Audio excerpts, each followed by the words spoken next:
I feel like I bring it Michoacan to my food truck.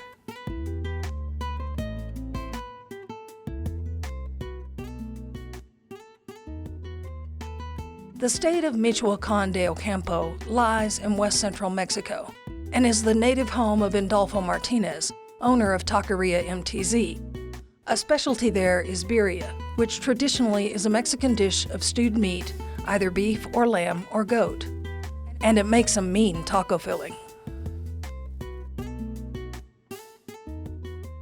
In Mexico, different states, they make it their own way. Everybody have their own style.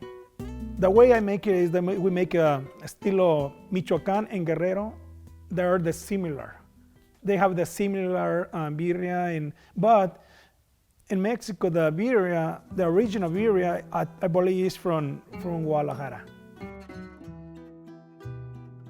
But they use the goat. They don't use the beef. In Michoacan, we use beef, but we don't call birria. We call barbacoa.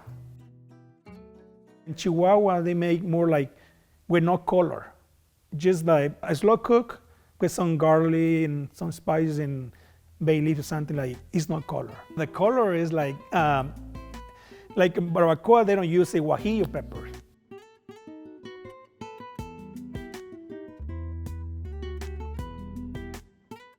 In birria, we use a guajillo pepper.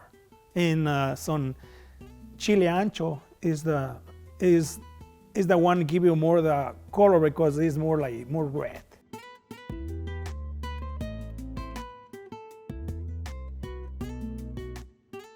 We cook it for like 6 hours. It's a long process. So with the way we made the tacos on our taqueria is you dip it on the red sauce, you throw on the flat top, and you put some cheese on it. Then you put the meat,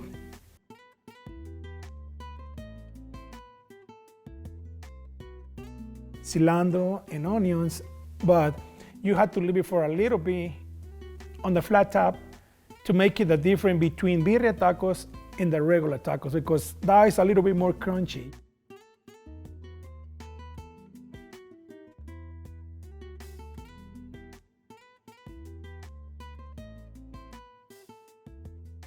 We put it at least I want to say 7 spices to make it the birria. The secret is a secret. You're gonna stay in secret.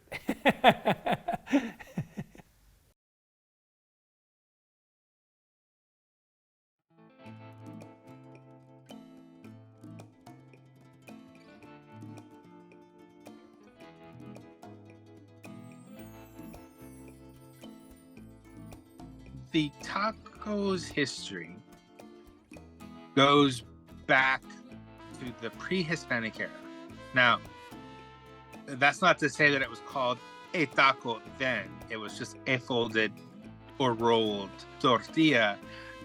There are several theories on what it was called pre-conquest, but the theory for post-conquest is that the taco gained its name from the dynamite sticks that miners used in the 17th and 18th centuries. And those were basically rolled tortillas, and within those tortillas was meat or bean or something spicy with some salsa, which are, to this day, the essential components of the taco. Because we live in a nearly free market world, you can find these foods almost anywhere, but they did not originate just anywhere. They originated from population shifts, tastes, and ingredients availability, right? So Al Pastor developed from shawarma, which was brought by Lebanese immigrants to southern Mexico in the town of Puebla. That became tacos árabes in the 1930s. Then it moved to Mexico City, where it became tacos al pastor, shepherd style taco. And then it blew up. What other kinds of tacos are, special to different regions? Well, we can talk about fish tacos and seafood tacos from the west coast of Baja. That tradition is highly influenced by Japanese migration during the early 20th century. And so the batter that you get from fish tacos is inspired by tempura.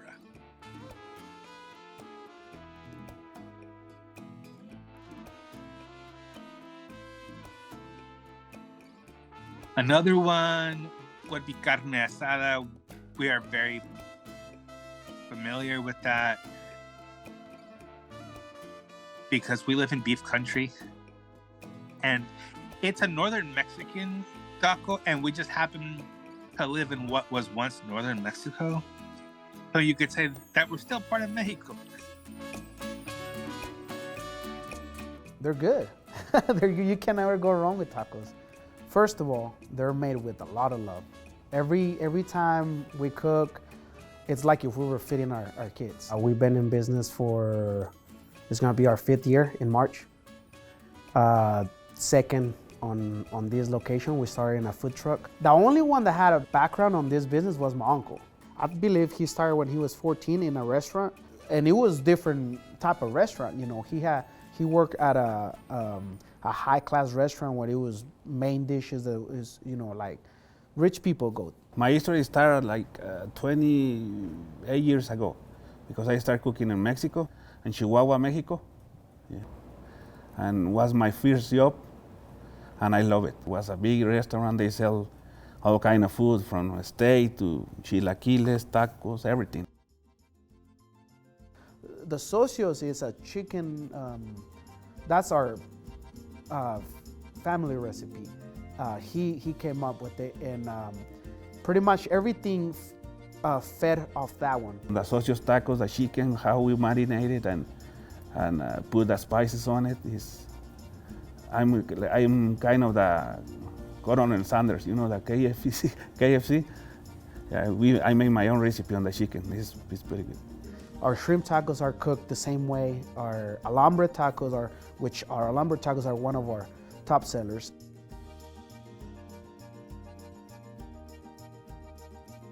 Alambre is a tender steak meat. You cook all together with bacon, onion, and bell pepper, and you put a special black sauce on top. Then when you finish, you make the taco and you put the shredded cheese on top, and it's ready to go. Pastor, it's very popular in the place where I grew up, and my aunt used to take me a place in downtown in Chihuahua, and they were pretty famous. I don't know if they're still going. That was their main dish, and they had them, I don't know if you have seen them, it's like a trump, and it's just rotating and it's being cooked and they're just cutting it. I loved them. That was my favorite place to eat. I still remember the week before I came to the United States, she has a son, and it was his first birthday, and she catered somebody to do that. And I remember we had leftover, and I ate that the whole week before I came. I feel proud and I feel good when I make food. I feel like, ¿cómo se dice? Satisfaction? Like satisfaction, yeah. I feel on me and yeah. So I think that's my dream job. Anybody can have a taco, whether you want it with meat, chicken, fish, even vegetables, vegetarians, anyone can eat it. It's perfect. And you can dress it up how you want with hot sauce. We use a cilantro lime crema. You could top it off with lettuce and tomatoes. We top ours off with cilantro and onions. Our biggest is the asada meat. Of course, there's chile colorado, chile rojo, all different kinds of meats.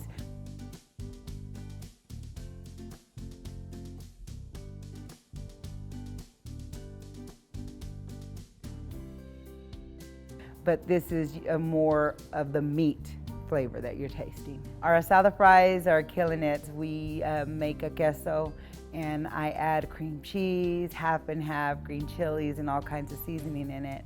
And then we top it off with the meat, the asada meat.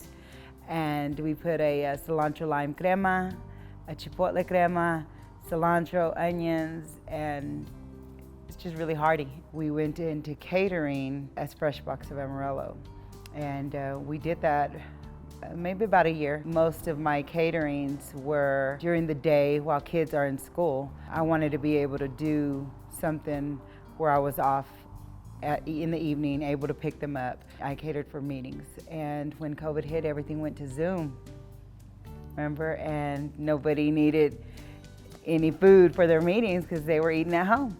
I couldn't quit. I needed something, so I was kind of pushed into the food truck.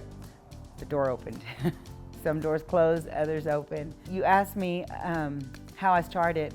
Well, somebody brought it up to me. One of my cousins was talking about it, and they said, I remember whenever we were in high school, so I was probably about 18, 19, I had already graduated, and I had a small house, and I would make plates with rice and beans, enchiladas, and every Friday, my high school cousins, younger cousins, would come to my house, and I would sell like 15 to 20 plates.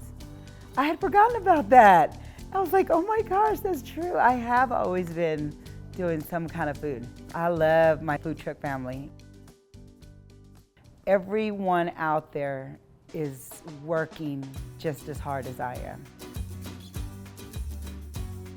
So this truck has been in our family since 1997, which is one of several that we have owned, or my parents have owned. My name is Julio Herrera, and I own El Taco Loco Taqueria. My parents were one of the first ones to put a food truck stationed in Amarillo Boulevard. My dad has always been the guy that's always, at the cookout on the grill, cooking something, coming up with something new. So he's on, well, let's just see if Amarillo will like what I like to cook. So, my dad's name is Rigoberto Herrera. His specialty are tripas, which is the intestine, and carnitas.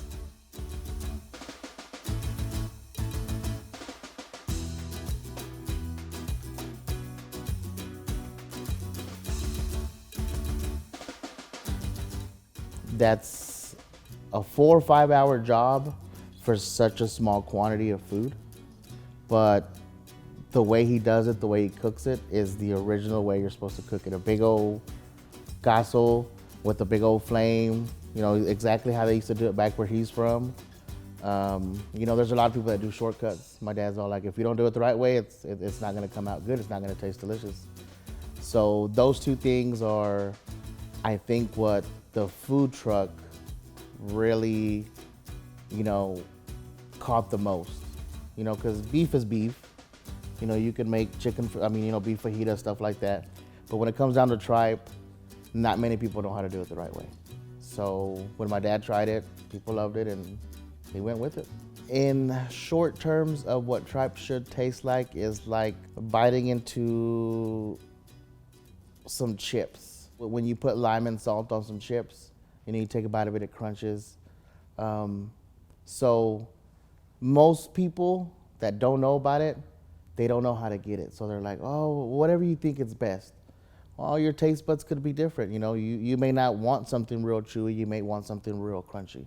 So when it's made and prepared the right way, no salt, no hot sauce is needed. Just a little bit of lime, a little bit of salt. You take a bite, it crunches, and you're just like, oh man, that's golden.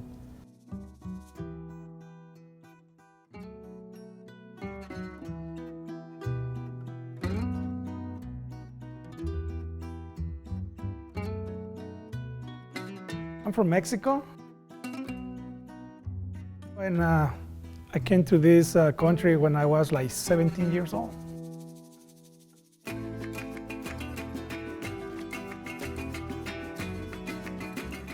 I lost my dad when I was 13 years old, so it was struggle to survive, and I had to work like 5 days and 5 nights to get to this country. When I came, that was on the 2000, April 15 of the 2000. So on the 16th, I was working already. I was starting cleaning tables. Then they promoted me a dishwasher, another 6 months, and then they promoted me a line cook.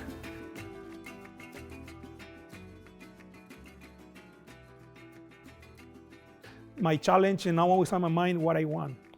When you go into the mountain, you go to the end of the mountain, don't feel like, okay, you're on the mountain, you're done. No. Go find out something else more higher. You know, I told my wife, hey, now my plan is to open my own business. Everything I have is because I do it here, I don't do it in Mexico. This country is my country now because I have my kids from here, my wife's from here. Always my kids and my wife, they say, hey, you truck? No, it's family business, it's ours. Everything we do is we do it together.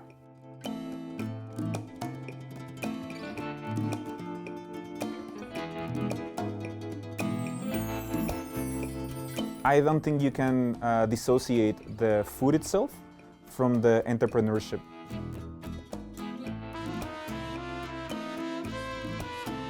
My name is Juan Garcia Yervides. I'm an assistant professor of Spanish. I also coordinate the Mexican-American Studies program in WT for the people that are presenting their experiences in these videos. What the food means, it's a lot more than the taste, right? The flavor. I mean, the flavor is, of course, a very important part of it. But I think that as they were telling their stories, as they were telling kind of like not only where they came from, but also where the food came from, it really presented an idea of community and family. But it is also, I think, it's kind of like one of the latest iterations, right, of Mexican and Mexican-American people in this area of Texas, innovating through cuisine and innovating through business establishment. And we know that to be true since the beginning of the 20th century. That is one thing that has always, I think, been present in the communities, the Hispanic communities that are establishing themselves in this area of Texas. Right, the first records that we have of Hispanic families living here, settling in what we understand to be contemporary Amarillo, came with the railroad. When the railroad developed, right, and came through the city, there were a lot of Mexican immigrant workers and migrant workers who were working in the railroad, right? This is the beginning of the 20th century, between 1900, 1920s, around that area, right? And they settled in what we consider today to be El Barrio. And so as that community grows, there is a need for, of course, community, but there is a need also for services catering to that specific community, right? And so Hispanos, they took it upon themselves to be those service providers, right, for their own community. And so food is perhaps one of the most salient, most visible examples of that. But we also know that later on, right, in the 1950s, 1960s, all the way to 1970s, segregation was still very prevalent. And so a lot of Hispanos in this area, and Texas in general, but Hispanos in this particular area, they recognized that that lack of services, that lack of support for the community. And so innovation for this particular community in this specific area of Texas, it's to a certain degree necessary. It's mandatory. It became mandatory for their own survival and for them to be able to thrive.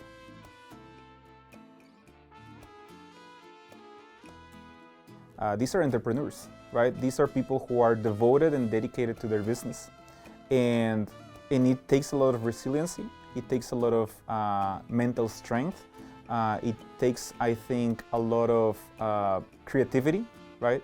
Ingenuity to do something like that. These are not just some dishes that they just come up with, but these are dishes that speak to their culture. They speak to the relationships that they are trying to maintain. But I think that it really speaks to how they see this continuation, right, of the culture into the future. My parents are from Jiquilpan, Michoacan. My parents were one of the first ones to put a food truck stationed in Amarillo Boulevard. My dad came over here first. About a year and a half later, my mom came down. Dad started at the IVP. He got an opportunity to buy a restaurant, which he did. Didn't open it till about 2 years after the food truck. Food trucks back then, where my parents are from, never existed. It was a cart with a grill and 2 pots. And the 2 pots were holding tortillas, and all the meat that they would cook would be on the grill. I would love to be able to do it how they did it back then. Health-wise, it's not permitted, but if you guys ever have gone to Mexico and you see the stands who cook the food right in front of you, I think that's more of the joy than making the money. But I think if it was possible, I mean, I think that would be great. You know, to actually give the culture here the feeling of what we feel over there. Because in here is enclosed, you don't see me cooking. But if you were to watch somebody cook right in front of you, you know, kind of like kabuki, but, you know, just more Mexican, I guess. So my parents' restaurant is called Gloria's Oyster Bar. It's also a Mexican restaurant. They were one of the first also seafood restaurants that was open here in Amarillo. So combined with fried fish, Mexican dishes as enchiladas, fajitas and stuff like that. They also do shrimp cocktails. They have a dish that sells the most, which is called camarones a la diabla, which is shrimp with rice in the middle, but a real spicy sauce.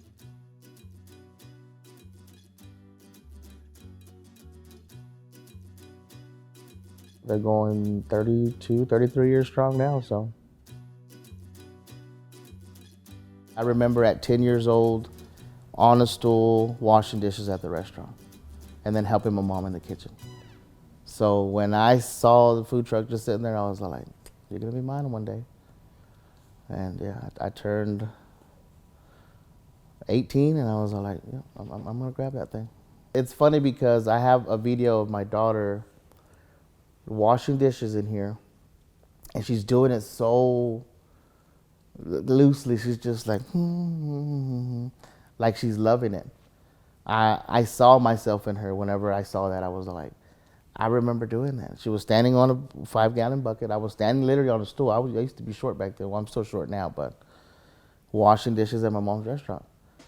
And she would always say, hey, quit washing dishes, you're too young, or something like that. I'm like, no, one day I'm gonna own this place. I like to cook. I mean, I love to cook. So everything what I cook, I love to do it, even if it's a beans burrito or a hot dog or a big steak. And I try to put all what I can on that plate. It goes to my uncle. I had been asking him to do it for many years because his food is good. We were both in the oil field business, and we got laid off. We have a time down on the oil rigs, so we don't have enough money. I mean, start thinking about it. And he started actually just as a side hustle. Like, we were gonna do it Fridays, Saturdays, and Sundays. And people love our food so much that I told him, okay, it's time for you to quit your day job. So it was supposed to be just me and him.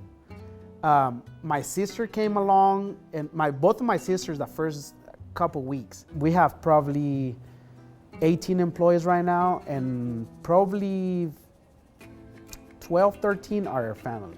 We came from Chihuahua, Mexico. My uncle, he was here already. And then my mom came, she brought us. It was tough in Mexico. She decided to make a change for us. It's hard to succeed yourself out there. I mean, it's not that easy. I mean, we were poor, you know, so we didn't have the resources to continue education. It's very hard over there to do something. Even to start a business is very tough. And you know, in here, if you are hardworking, do the right things, you can succeed. I mean, everybody can succeed in here. We move looking for the best opportunities for everybody as a family. A few years back, he said, I wish I would have done it 20 years ago. The family is what it is. It's all together. I mean, we try to share with everybody a different culture. We try to show the other side of the people in Mexico. I mean, the kindness, I want to give you a good food because I love you. It's one way to tell you, hey, I love you.